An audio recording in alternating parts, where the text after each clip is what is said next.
오늘은 어린이 주일입니다. 주일을 둘러보면 우리 빼고 다 즐거운 것 같아 보이죠? 행복해 보이는 것 같습니다. 그러나 저는 절대로 그렇게 생각하지 않습니다. 고산부에는 항상 밝게 웃어주는 여러분이 있고, 항상 밝게 웃어주는 여러분이 있고, 그래도 세 번 웃고 가게 하기라고 하는 목표를 가지고 있는 저와 강도사님이 있고, 또 무엇보다 진짜 엄마 아빠 같은 사랑하는 선생님들이 항상 따뜻하게 안아주시고 기도해 주시는 선생님이 계십니다. 아멘.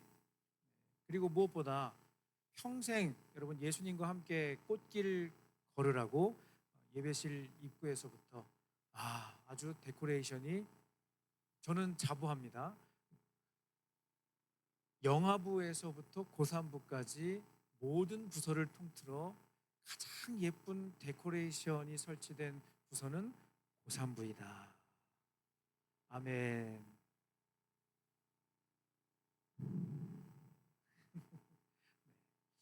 아무튼 어린이날을 앞두고 전국에 계신 우리 유초딩 자녀를 두신 부모님들이 나름 수고를 많이 하셨을 것 같습니다.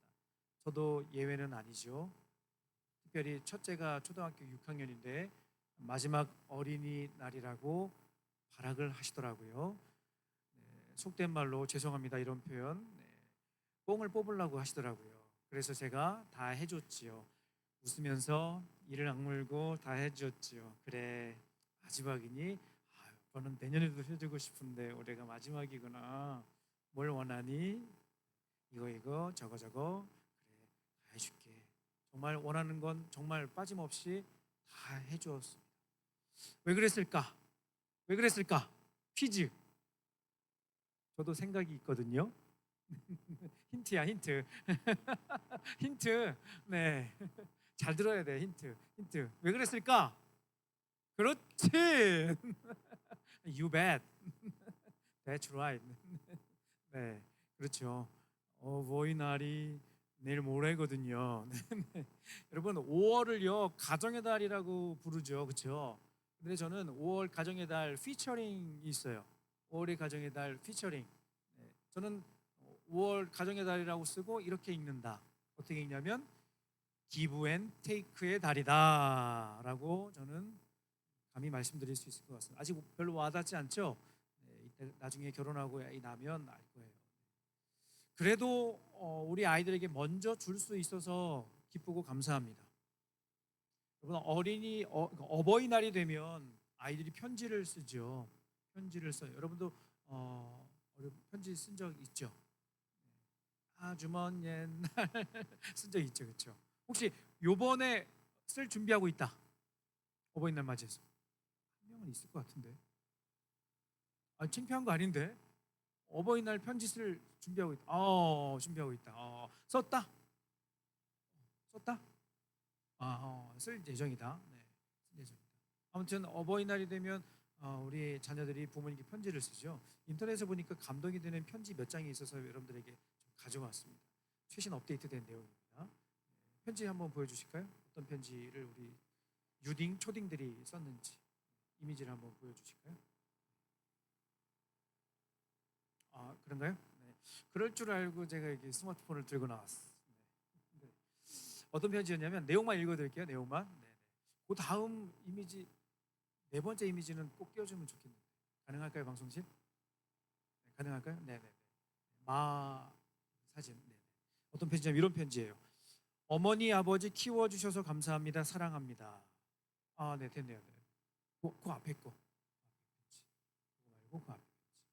아니 그거 말고 그다음 네네네. 그거 네. 저희 엄마 아빠는 운전도 잘하시고 요리도 잘하시고 돈도 많이 벌어요. 네, 이런 편지를 어버이날 앞에는 안 보이는데 옆에 화면에 보이죠. 그 다음 편지를 한번 볼까요? 옆에 있는 편지. 네. 힘들게 돌봐주시고 튼튼하게 키워주셔서 감사해요. 저도 형님 누나와 사이좋게 지내게요. 엄마 아빠 완전 사랑하고 고마워요. 별 10개. 네. 별이 5개가 아니라 다 10개. 마지막 편지, 제일 감동이 되는 편지. 야, 이거 편지 받으신 엄마 아빠는 눈물을 흘리셨을 거예요. 100%. 이게 우리 아들 딸이 이런 편지 썼으면 난 진짜 폭풍 눈물 흘렸을 것 같아. 14년 동안 저를 키워주셔서 행복하고 엄마 아빠 아들이라는 게 참 운이 좋게 생각돼요. 죄송하다고 생각될 때도 있어요. 하지만 제가 커서 엄마 속을 절대로 썩히지 않고 도와드리고 키울 때 하셨던 고생 제가 다 덜어드릴게요. 다시 한번 감사드리고 사랑합니다. 네, 여기까지. 참 굉장한 편지입니다. 어마어마한 편지. 여러분도 이런 거짓말 해봤잖아. 네, 네, 그렇죠. 네. 여러분, 아까 최근에 편지 이제 쓴 친구 있냐고 물어봤는데 가끔씩 편지를 쓰는 것은 네, 참 좋은 것 같아요. 그럼 편지의 특징을 몇 개 꼽아보라고 한다면요. 일단 편지지를 펼치고 펜을 손에 잡는 순간 진지해집니다. 문자 쓸 때랑 다르게, 카톡 메시지 보낼 때랑 다르게 편지지를 펼치고 손에 펜을 드는 순간 굉장히 진지해져요. 그리고 단어 하나하나를 굉장히 신중하게 쓰게 되죠. 잘못 쓰면 다시 지워야 되니까. 그렇죠? 화이트를 쓰거나 지우개로 지워야 되니까 하나하나 신중하게 쓰게 됩니다. 일단 쓰고 나면 빼박이니까.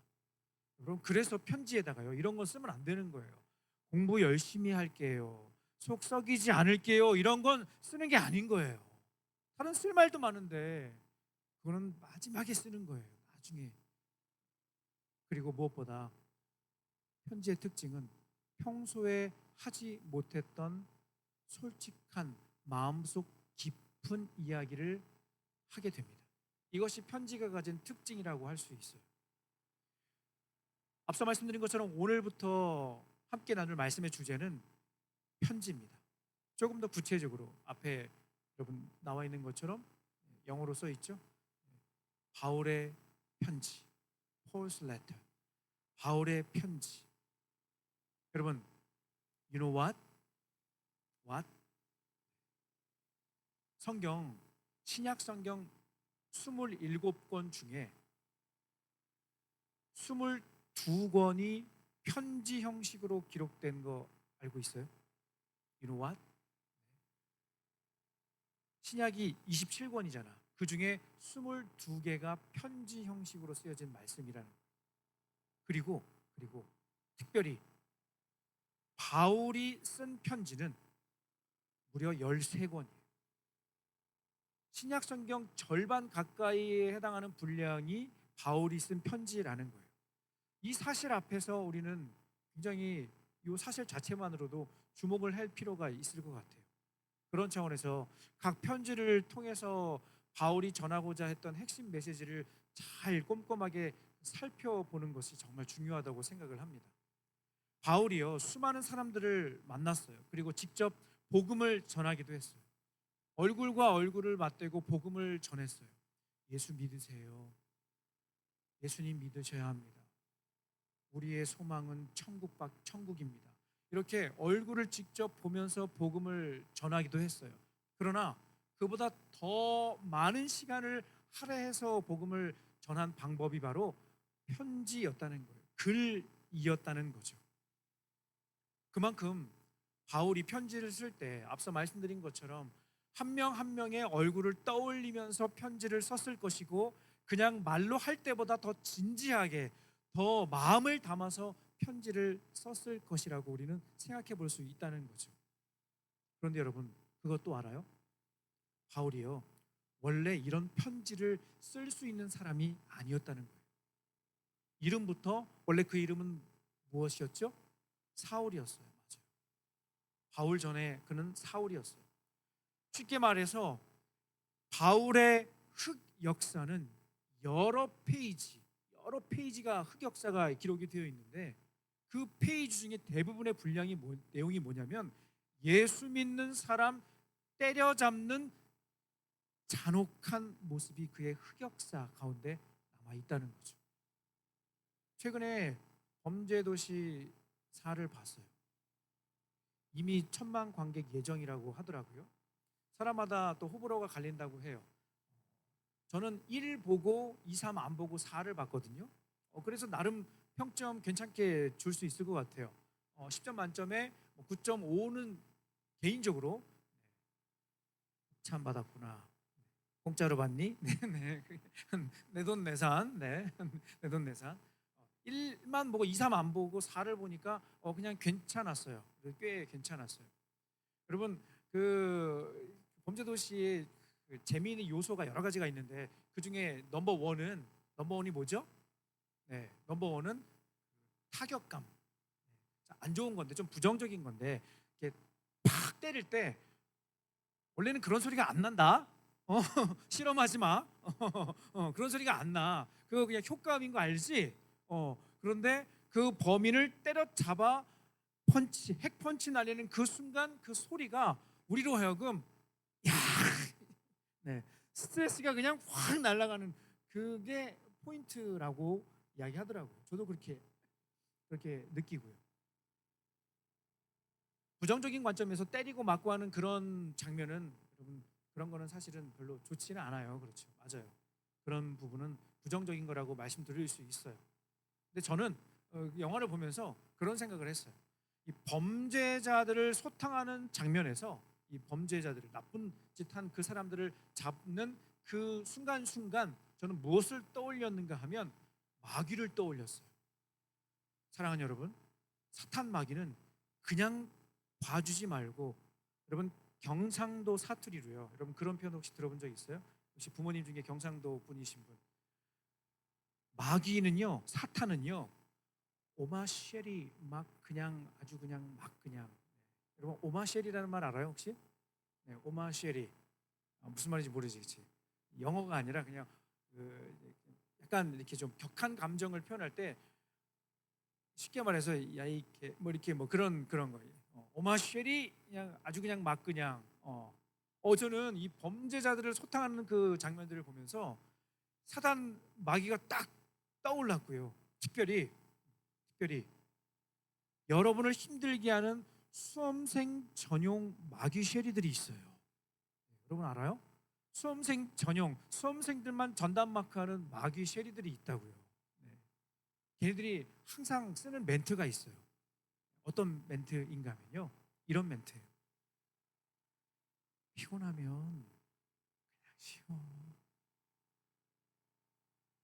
성적이 중요하지 교회가 중요해.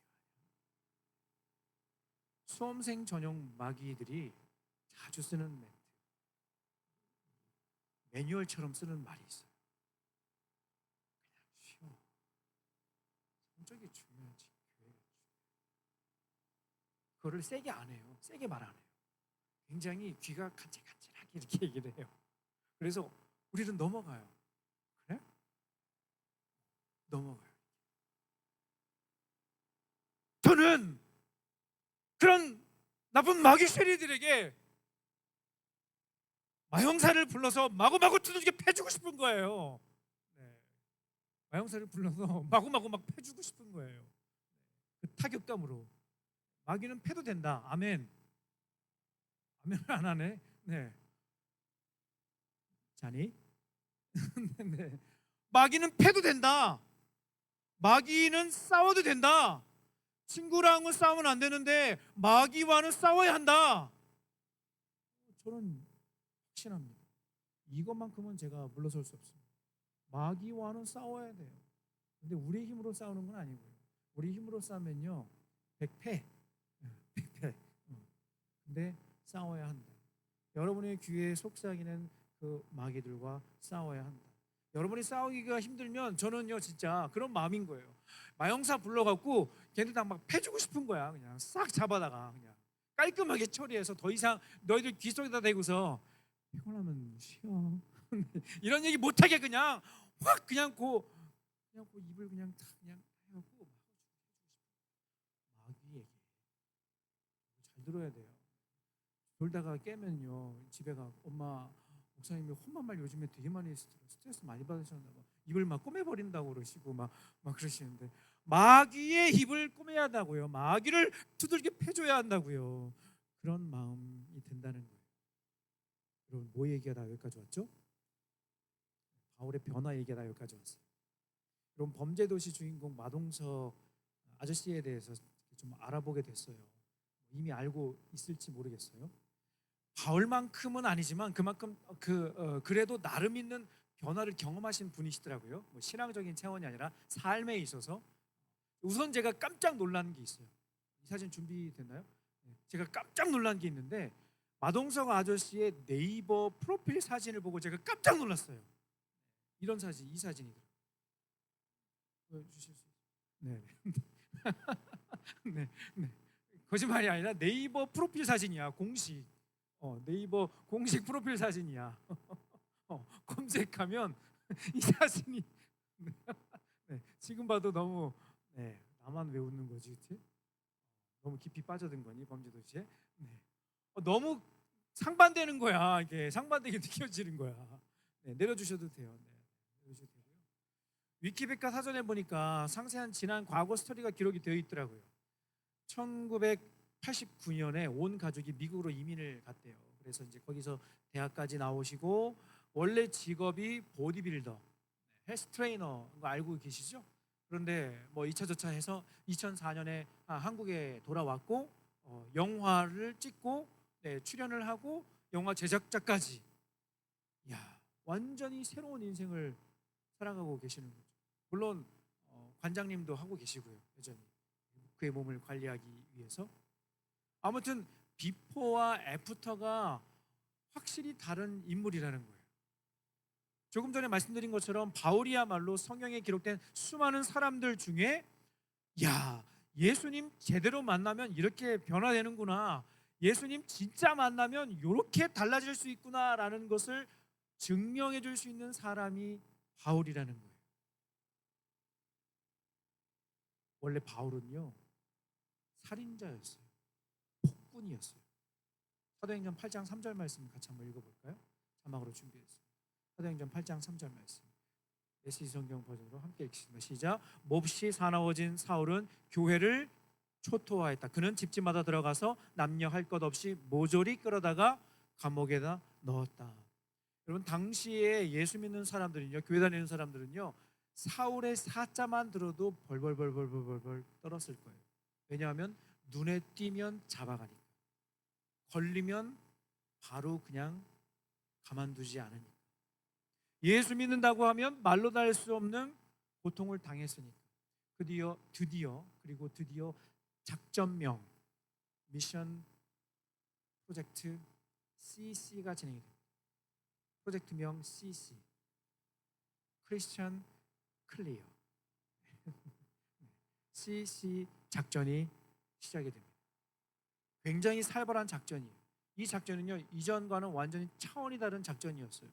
사도행전 9장 1절 2절 말씀, 메시지 성경 버전으로 읽겠습니다. 시작. 그동안 사울은 주님의 제자들을 죽이려고 바싹 추적하고 있었다. 그는 대제사장에게 가서 다마스쿠스의 여러 회당에 가져갈 체포영장을 받았다. 거기서 이 도를 따르는 사람들을 만나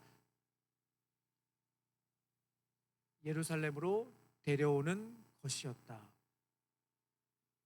이 작전이 실행이 되고 있었던 거예요. 그런데 여러분, 이 계획은 실패로 돌아갔어요. 우리 주님도 더 이상 차마 눈뜨고 보고 계시기가 어려우셨는지 사울이 이때다 싶어서 이때다 하면서 작전을 시작한 것처럼 우리 주님도 이때다 하셨는지 모르겠어요. 그리고 이런 의미심장한 문장이 있는 거 여러분 알아요? 의미심장한 이런 문장이 있습니다. 같이 한번 읽어볼게요. 다음 자막 내용입니다. 같이, 아니 그거 말고요. 그거 말고 앞에 예수 믿는 사람을 아니요. 그걸 이제 사도행전 9장 1절이 2절이 아니고요. 실시간 같이 읽어볼게요. 시작. 예수 믿는 사람을 죽이러 가는 그 길은 오히려 사울의 잘못된 과거가 모두 죽임 당하는 길이 되었다. 제가 썼어요. 네. 다시 한번 제가 읽어드릴게요. 예수 믿는 사람을 죽이러 가는 그 길은 오히려 사울의 잘못된 과거가 모두 죽임 당하는 길이 되었다. 여러분 그 이후로 사울은요 178도, 179도가 아니라 180도 그의 인생이 달라졌습니다. 그리고 그 이후로 예수님과 복음을 위해서 자신의 삶을 드리는 그리스도의 사도로 살아가게 되는 것이죠. 오늘 함께 읽은 본문의 말씀 갈라디아서는요 바울이 변화되어서 첫 번째로 떠난 1차 전도 여행 중에 복음을 전한 지역인 갈라디아 교회 성도들에게 쓴 편지입니다.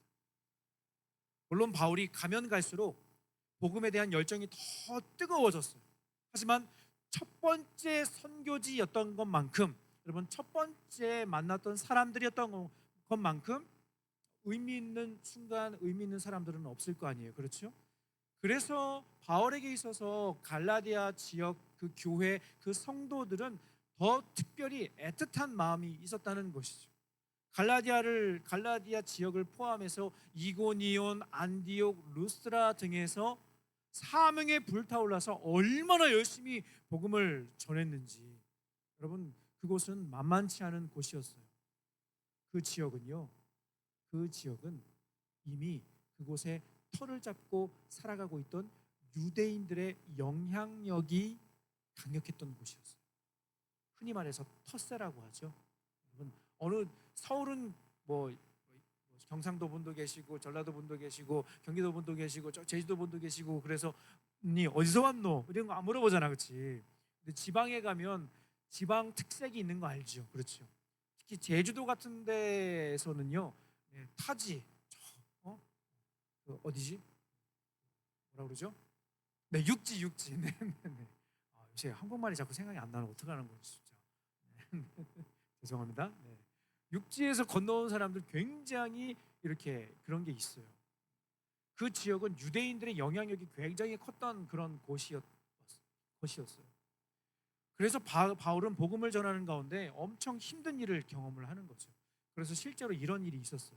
사도행전 14장 19절 말씀 같이 읽겠습니다. 시작. 유대인들이 안디옥과 이고니온에서 와서 무리를 충동하니 그들이 돌로 바울을 쳐서 죽은 줄로 알고 시외로 끌어내치니라. 무슨 말인지 이해되죠? 문제는 뭐냐면요, 유대인들의 텃세도 심했지만 그보다 더 심각한 문제는 무엇인가 하면 개종한 유대인들, 쉽게 말해서 원래 유대인이었는데 복음을 듣고 크리스찬이 된 개신교로 개종한 이 사람들이 굉장히 더 심각한 문제였습니다. 여러분 유대인 하면 항상 함께 따라다니는 한 단어가 있어요. 한 단어가 있어요. 뭐죠? 맞아요.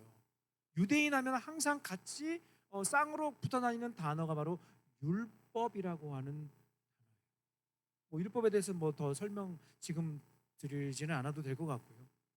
여러분 율법이라고 하는 것은 유대인들의 삶의 패턴과 방식의 기준이 되는 것이었어요. 항상 거기에 맞춰서 살아갔던 사람들이었다는 거죠.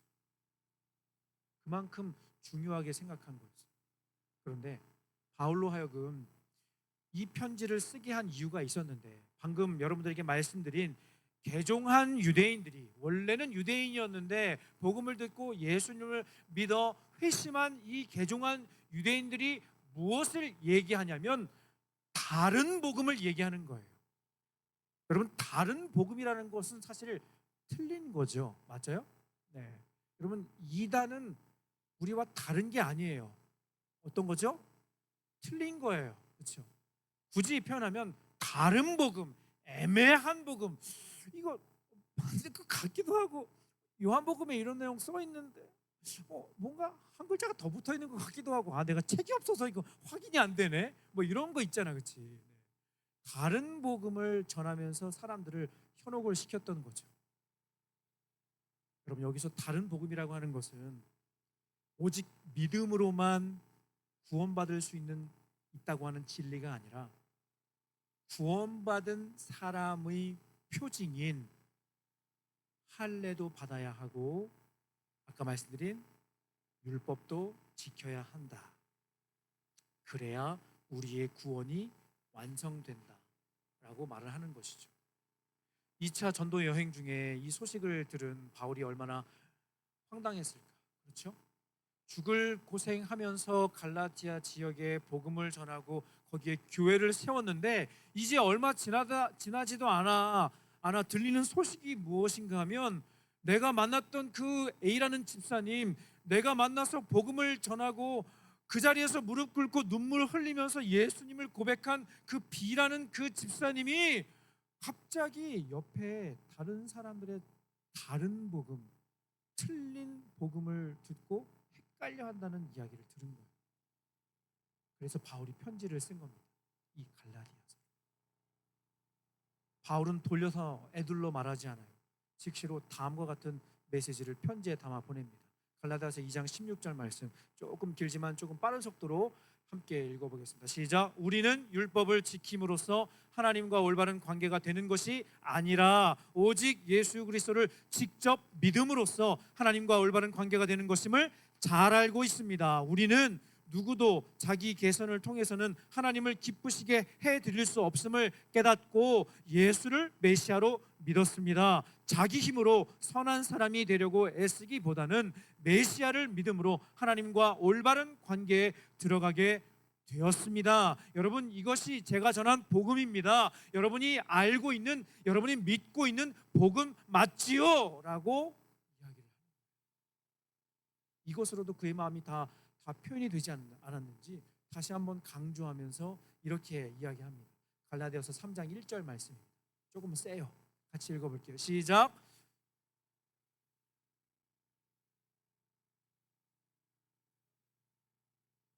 십자가에 달리신 예수를 삶의 중심에 놓지 않고 있음이 분명하니 여러분은 제정신이 아닌 것이 틀림없습니다. 메시지 성경 버전으로 이 정도 번역을 했다면, 만약에 이 말을 직접 듣는다고 하면 네, 여러분 귀에서 피난다 진짜. 네, 이렇게 졸다가 귀에서 피난다. 내가 옆에 가서 소리 지르면 흔들리지 않는 편안함으로 오늘도 하나님 주시는 안식을 누리는 여러분 축복합니다.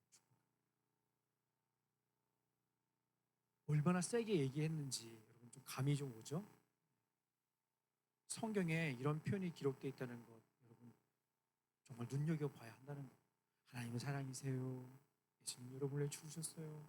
이런 말씀도 기록되어 있지만, 복음을 들었지만 예수님을 믿기로 결심했지만 정신 차리지 못하고 있는 사람들을 향해, 내가 그토록 사랑하는 갈라디아 교회 성도들을 향해 여러분 정신 차리셔야 합니다. 여러분 그건 잘못된 겁니다. 여러분 제가 그걸 가르쳐드리지 않았습니다. 제가 그것을 이야기하지 않았습니다. 라고 진심으로 말하는 이 고백. 여러분 바울이 이렇게 말할 수 있었던 것은 갈라디아 교회는 그가 직접 개척한 교회였고, 앞에서 말씀드린 것처럼 예수님을 믿고 변화된 바울이 처음으로 만났던 정말 애틋한 제자와도 같고 자녀와도 같이 느껴지는 그런 성도들이 바로 갈라디아 교회 성도들이었기 때문에 이렇게 마음을 쏟아서 편지를 쓸 수 있었다는 것이죠. 얼마나 마음이 아팠으면 이런 표현까지 서슴지 않고 했을까. 그리고 오늘 본문 말씀 갈라디아 5장에서 다음과 같은 결론을 내리는 것입니다. 이 말씀 읽고 말씀 정리할게요. 오늘 본문 말씀 메시지 성경 버전 다시 한번 읽겠습니다. 시작. 그리스도께서 우리를 해방시켜 자유로운 삶을 살게 해 주셨습니다. 그러니 굳게 서십시오. 그 누구도 다시 여러분에게 종의 멍에를 씌우지 못하게 하십시오. 말씀을 정리하겠습니다. 이 자리에 있는 우리 모두는 예수 그리스도의 십자가 보혈의 피로 모든 죄가 깨끗하게 씻겨진 줄로 믿습니다. 다시 한번요. 여러분 지금까지는 깊은 기도 시간이었다면 마무리 이거 잘 한번 듣고 우리 찬양하면 좋겠어요. 우리 모두는 예수 그리스도의 십자가 보혈의 피로 모든 죄가 깨끗하게 씻겨진 줄로 믿습니다. 그리고 이전과 완전히 다른 삶을 살아가는 행복한 예배자인 줄로 믿습니다. 그러나 때때로 우리의 발목을 잡는 마귀의 잘못된 속삭임에 마음이 흔들릴 때가 있어요. 이런 속삭임이에요. 야, 너 지난주에 한 일을 생각해봐. 그리고 또 교회 간다고? 너 양심 있음 없음? 이런 속삭임. 야, 교회 가면 하지 말라는 게 많아? 하라는 게 많아? 봐봐, 거기 붙잡혀서 그렇게 좋은 나이에 이렇게 좋은 거 안 할래? 이런 속삭임. 야, 이제 너도 어른이잖아. 네 마음대로 해. 그리고 네가 책임지면 되지.